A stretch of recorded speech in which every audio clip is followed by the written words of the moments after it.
Doctor, 1939, Dallas, Texas.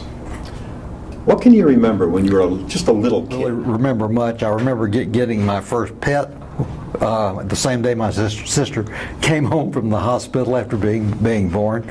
But I really don't recall much. There was a lot of family in the neighborhood, and I'm not sure I have great recollections about that. We lived in a large duplex two-story house on South Boulevard that is, as far as I understand, has been declared a historic block, and the house still stands. Wow, that's neat. Do you remember your grandparents at all? Absolutely. I remember my mother's family. We were very close to them, and they were alive. My father's father died before I was born. His mother died when he was an infant, and I never knew them. The second Ms. Barzune, which my father's father married, I knew her fairly well. Mm-hmm. Well, tell me about the grandparents you knew.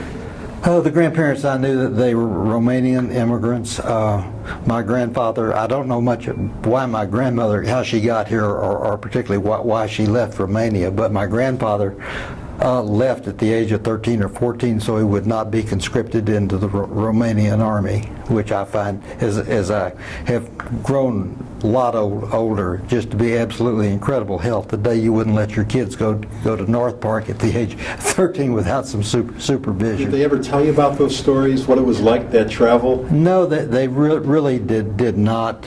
My grandfather ultimately had a dry goods store over on the square in Garland. It's kind of a funny story. He moved from South Dallas at some point in the 50s to University Park. Mm-hmm. I enjoyed spending time with him. He was a wonderful man, and I would go spend some Saturdays with him at the store. We would drive up Preston Road, which was a two-lane highway, to Forest Lane, which was a two-lane highway to Garland. Everything on either side was just Johnson grass, cornfields or cotton fields, right, and was absolutely nothing else out there. And we would drive past the corner of Preston and Forest, and he would mutter under his breath as we would turn the corner, "Damn Rose." And I listened to that for a while and got comfortable and older and said, "What is all this damn rose about?" He said, "Well, I could have bought this for $1 an acre." And she said, "Adolph, what do you need more property for?" Then I thought to myself, "Damn rose," as I got a lot older. Of course. And when I was practicing, I had a couple of patients from Garland that as kids used to shop in his dry goods store, and everybody would leave and say, "God bless you." And they referred to his store as the "God bless you" store, which I thought was kind of cute and funny. Yeah. Where did you go to grammar school? Walnut Hill. When I was in Dallas, my father was a physician. I am a second-generation physician and a third-generation Dallasite. My father went to Baylor Medical College, which was here in Dallas. Mm-hmm. And when he finished his internship, he was recruited to a place called Eunice, New Mexico, which was right on the Texas-New Mexico border, by the funeral director from Wink, Texas. They needed a doctor down in Eunice, which was in the oil field, and they had Hobbs was the nearest bigger town, which was 20, 30 miles north. There was, I think, one Jewish family in Hobbs, and us in Eunice, and then there was another town called Jal, and I think it was close by. But my father really was the only physician in this area for about 20, 30 mile radius. He did all sorts of things. He had a little 6-bed hospital that took care of trauma, burns, deliveries, some surgery. They had a surgeon in Hobbs that would come down to Eunice and bring his nurse anesthetist when they needed one. What year was this?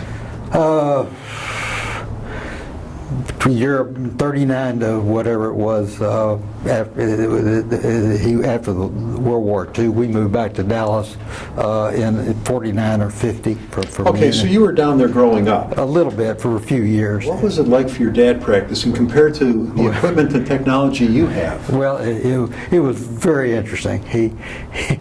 He took care of things that I found just absolutely unbelievable when I look at some of the pictures of the trauma. And I can recall some poor soul an oil rig collapsed on his arm and he had a traumatic amputation, and I wandered through the hospital, was pulling the tendons on this arm and watching the hand open and close when I was about 7 or 8 years old. It was just, they had just put out as a specimen. There's a family picture that I have yet to find of my father and a nurse on either side of him holding six babies that they had delivered in that short period of time. For him, it was interesting. He told the story of one lady who was Baptist, Methodist, whatever, and she was not going to allow him to deliver her baby unless he converted on the spot. And at that point he said women have been having natural childbirth for centuries, and took his gown and glove and walked out, and she did have a change of heart. The technology that your dad had to work with compared to you, I mean, was it like the forerunner of all of the technology you had? He had old x-ray machines. They certainly didn't have things like CAT scans, MRIs, endoscopes. They had a proctoscope, I would think, a speculum. But I don't remember any terribly, microscope. I don't remember any terribly sophisticated stuff. So it was a lot of judgment, A whole lot of judgment. that he would have to decide on. Yes. Wow. And this is where you got your interest in medicine. Pretty much. When I grew up, the pressures were you can go be a lawyer, or you can really do something good, own a store or be a doctor. Now, growing up, was there experiences that you felt you missed, or? In Eunice, we were the only Jewish family, which set me aside on 2 counts. One, I was the kid of the only doctor in town who was probably one of the more educated people. My mother was responsible for starting the library in this community, and that was different. Then being Jewish made us a little more different too. Right. And when we were going to get together with Jewish families, we got together with the people in Hobbs, as I vaguely recall. Mm-hmm. And what was the decision to come back? Education. For you and your sister? Our sister, we just moved back to Dallas. Every holiday we would take the Texas and Pacific Railroad back to Dallas for summer and vacations and whatever, just to be with the grandparents and other family. So how old were you when you came back? 10, 11, 12.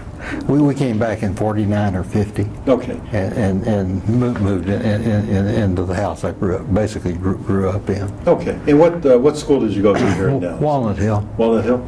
And then high school? Yeah, Hillcrest. Okay. Tell me about your high school life. Well, just high school. I mean, crazy adolescents trying to adapt, figure out who you are, what you're going to do, who your friends are going to be, or what have you. What was the greatest invention you saw? There's not just one. There are lots of them. CT scans, genetic testing,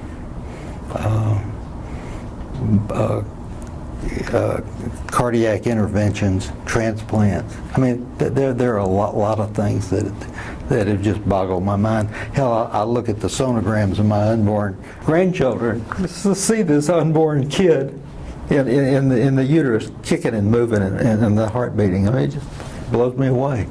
Now, in high school, I imagine you made the decision to become a physician. Actually, I'd made the decision probably before that. I was coming somewhere in West Texas or New Mexico with my father one night, and there was a car wreck where he stopped to render aid. And it touched me with the respect and reverence these people gave my father for rendering aid. And I wanted that. For me, it was more of a calling rather than a choice. I mean, I had no choice. I had to do it. Right. Okay, so talk to me about college. Where did you go to school? Well, I started at the University of Texas. Mm-hmm. I was immature. Anyway, I had a hell of a good time at Texas. The best thing that happened at the University of Texas, I met Dolores, my wife, on a blind date, mm-hmm. and the chemistry was instant, and then I finished at North Texas. Mm-hmm. And talk to me about dating your wife. Well, it was wonderful. Did she pursue you, or did you pursue her? We pursued each other. Okay. There, our first date, she had tickets to a musical group. She was a music major, and we went to hear the German Hofmeister singers at the Gregory Gym. Well, the second date was she wanted to take us to a ballet, so we had a date, and her friends had dates with roommates and what her roommates, my roommates, whatever. So we all piled in the car. We didn't have tickets for the ballet, but we did decide that the guys would go check on the ticket status, and we came back and told the girls that they were sold out. Wound up going to a drive-in and drinking beer, and I guess we watched the movie. What was the movie? Hell, I have no idea. Probably the Three Stooges. I was Larry. So, when did you guys get married? When? In 1961. You're still in school already? Yes. And you got married? Okay, and then talk to me about becoming a physician now. Worked hard to do that. As soon as I changed schools, I went from being a mediocre student to a very good student, and it struck my own potential, I suppose, and graduated. We had one child in undergraduate school, and got accepted to Southwestern, which was wonderful. Moved to Dallas, finished medical school with 2 kids. It was interesting because our kids went to the same school as my professor's kids did, so I had a dual relationship with the people. On one hand, I was a student professor, and on the other hand, I was PTA contemporary. It was very interesting. The year our daughter started Dallas Country Day, the tuition for her was $1,200. Pretty amazing. Tuition for medical school for my senior year in medical school, which is the same year, was $400. And nothing ever changed. It just got the spread got bigger and bigger. Right. And now we have a grandson starting college at $55,000 a year, which is just staggering. We're trying to figure what bank to rob. Right. Now, where did you start your practice out? Dallas. I never practiced outside of Dallas. In fact, when I didn't apply to any training programs outside of Dallas County. Being a physician's kid, I really didn't want my kids having the stress of moving around.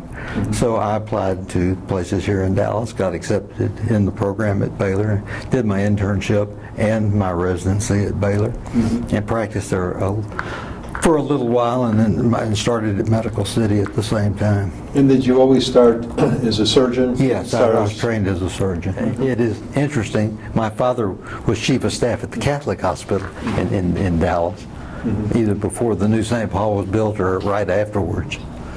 But growing up in the medical community in general was different because I knew all the older doctors ever since I was a kid, and had interacted with them on one level or another. And at Baylor, there was an orthopedic surgeon who was a neighbor of ours that lived a block down the street, named Gene Legg. He was a tough-talking old guy that every time he'd see me at Baylor, he'd throw his arm around my shoulder, tell anybody within listening distance, "I helped raise this little sumbitch." Did your dad live to see you become a surgeon? No, he did not. He died a few years before I got into medical school. Unfortunately, that was one of the things I had hoped for, was had to have the opportunity to practice with him. Did your mom live to see you? Yes, she did. How proud of you was she? Oh, I think she was very proud. I mean, my son's a doctor. I mean, that old joke about the first Jewish woman president, and then the mother's sitting on the podium, and she says to the one, her brother's a doctor. And talk to me about the advancements that you saw in your practice from when you started surgery to later in your career. Again, the practices are technological, critical care management, things that people thought were on the fringe becoming mainstream, I did obesity surgery. My general surgery practice gravitated to that. I did my surgery residency, and when I finished, I told Dolores, I said, I think I'm going to go do a psychiatry residency. I was informed I'd be dead meat if I did, and opened my practice when she and my mother ran out of excuses of why I shouldn't be working, and started my practice October 1st, 1974. Can you tell us some of the amazing things that you might have been involved in surgery? Well, the most amazing thing that I got involved in was doing obesity surgery. I liked my father he was a general practitioner. He had wonderful long-term relationships with the people that he took care of. And as a surgeon, you don't get those. You fix the hernia, you see them around. Take the gallbladder out, see them around. Take care of the cancer, you see them a little more often, but basically you don't get to know people. And I enjoy getting to know people, and I like trying to get into their heads. Sometimes it helps me get into my heads sometimes too, but nevertheless, and I observe, and everybody in my generation, a lot of the people in my generation that trained wanted to do vascular surgery. Mm-hmm. God bless them. Mm-hmm. Sick people sometimes. I'd rather take care of the walking well. Right. But somebody at Baylor was doing obesity surgery, and I got interested in watching him operate and seeing what happened to his patients. Did that as a resident, and then after I went into practice, I kind of gravitated back to watching him and talking to him. He convinced me I needed to go to my first national meeting for education. Went to the meeting, came back, did my first case. He helped me, and then after that, I was pretty much on my own.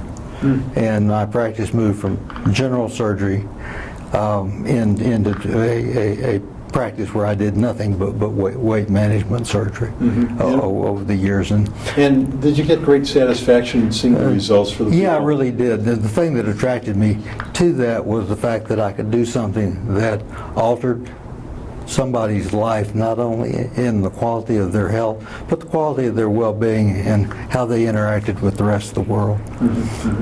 And I like that. I wish everybody had been successful. I always wanted to have a bumper sticker that said, "My mission is to make Texas thin." I'm still working on that. What was your first car? 56 Oldsmobile that got passed from my family to me. What was that like, though, to have that first car finally? It was fun. I guess it was a weekend. We passed like two ships in the night. She was still in Austin, and I was in Denton, and I drove down to see her, and she drove up to see me. We must have crossed somewhere around Waco and didn't know it. And when she got there and I wasn't in town, she was really unhappy. In your lifetime now, there has been so many momentous occasions. President assassinated here in Dallas, a moon landing, something good, of course, 9/11. Was there something that really affected you, or that you really remember to this day, where you were, what was going on? Well, when I was walking across the campus when Kennedy was assassinated. At 9/11, I was operating, and I remember that very well. A friend of mine came in and said, "You wouldn't believe somebody flew into one of the towers." I thought, Jesus, that's scary. And then they came back a few minutes later, said another plane flew in there. Got very concerned because our son is living in New York, and I'm very, very concerned until I knew it was okay. Yeah. You have 2 kids. How many grandkids do you have? We have 3. 3 grandkids. Yeah. When you think of how you grew up, and all the technology that you've seen, and the way you grew up, to how grandkids in today's world grow up, what advice does Grandpa have for that next generation? Be your own person. Follow your passions. Do the right thing, whatever that is for you. Greatest time in your life? Meet my wife. Thanks for doing this today. Great, thanks for asking. Yeah.